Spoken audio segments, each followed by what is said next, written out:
All right, let's get right into it. Welcome to today's Explainer, where we are essentially building a digital detective's case board. We're going to piece together this massive trail of seemingly disconnected clues. We're talking secret UI leaks, hidden corporate strategies, all the way down to some seriously bizarre code bugs in the latest updates. By connecting all these dots, we're going to reveal Mojang's absolute master plan for the future of Minecraft.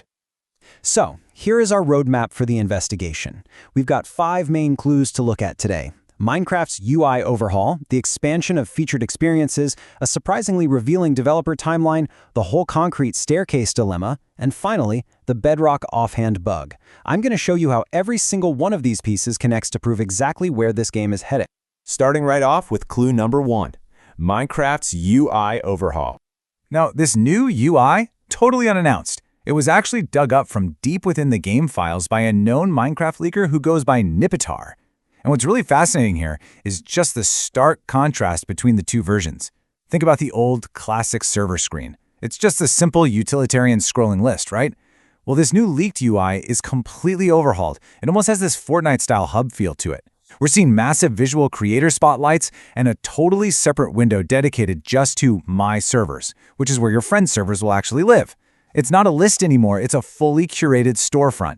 And this quote brilliantly illustrates why they're doing this redesign. This comes directly from Aja, the head of Xbox, talking about the overarching business plan for the next fiscal year.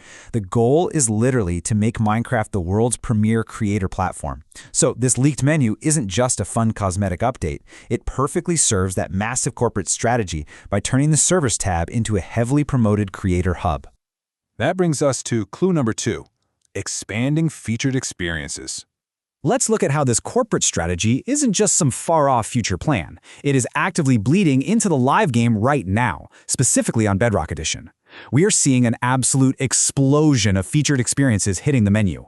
I mean, brand new, highly promoted servers like OneBlock Online, Treasure Hunt, and Dimension Clash are just popping up out of nowhere. And the crucial thing to notice here is how they're being marketed. Mojang is using these alluring, animated main menu buttons to push these servers. Historically, those animated buttons, those were strictly reserved for official marketplace partners. But now they are front and center for these new experiences. And the really wild part is the speed. 2. Mojang is currently rolling out a brand new, fully featured animated experience to the main menu roughly every 2 weeks. They are ramping this up exponentially.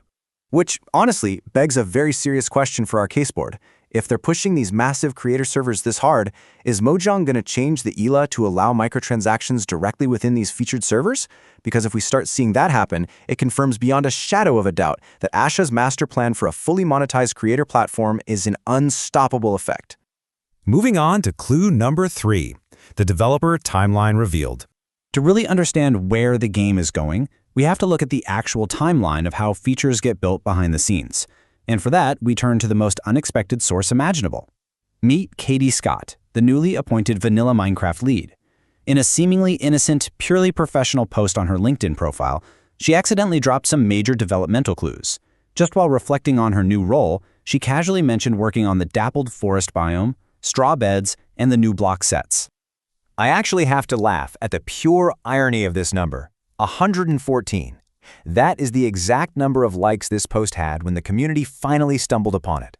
Just 4 reposts, 3 comments, and 114 likes. Some of the most massive developmental insights into literally one of the biggest games in the world were just sitting quietly on a professional networking site with virtually 0 engagement. But here is the absolute goldmine from her post. She wrote, "One of the most rewarding parts about working on Minecraft is seeing the connection between what players are asking for and what the developers are actually working on." And this highlights the massive time delay in game development.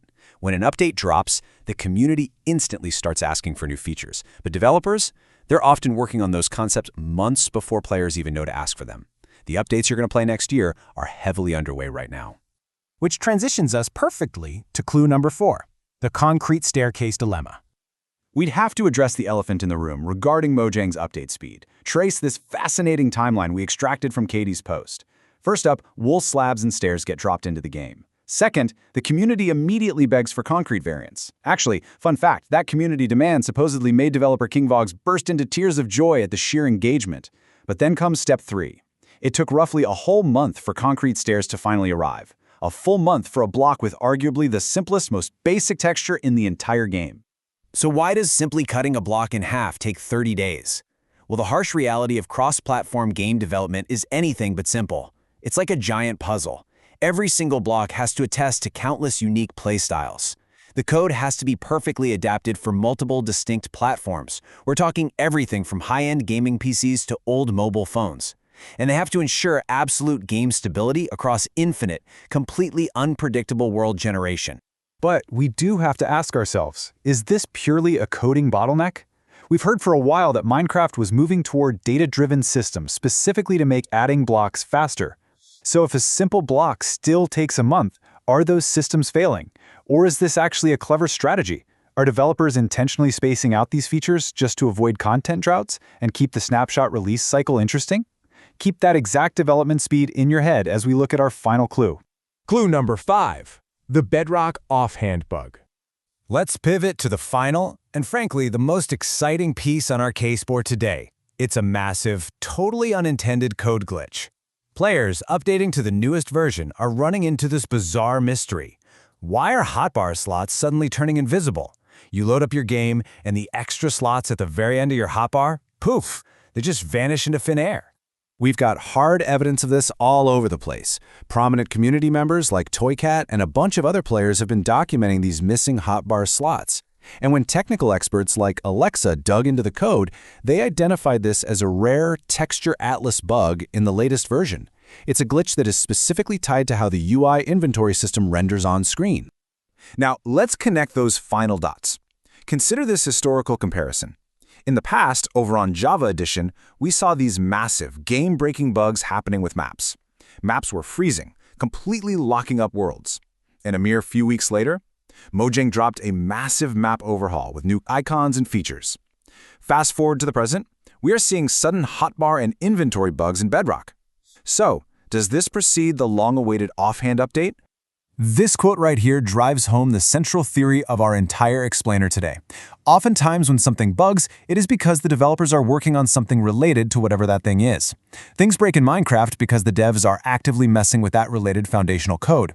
This glitch strongly hints that the promised, highly anticipated Bedrock offhand feature isn't just some idea on a whiteboard, it is actively being built and tested in the code right now, and the shockwaves are causing the hotbar to fragment. Which leaves us with one final, provocative thought to take away. We've seen the leaks, we know the corporate strategy, and we can see the literal bugs proving the offhand feature is actively underway. But, based on what we learned from Katie Scott's timeline, if a simple concrete staircase takes an entire month to implement safely, how long is it going to take Mojang to perfect something as incredibly complex as the Bedrock offhand update? It is a massive mechanical shift, and if history is any indicator, we might be waiting a bit longer than we hope. But all the clues prove, for sure, that it is coming. Thank you so much for joining me on this investigation today, and definitely keep your eyes on those UI updates.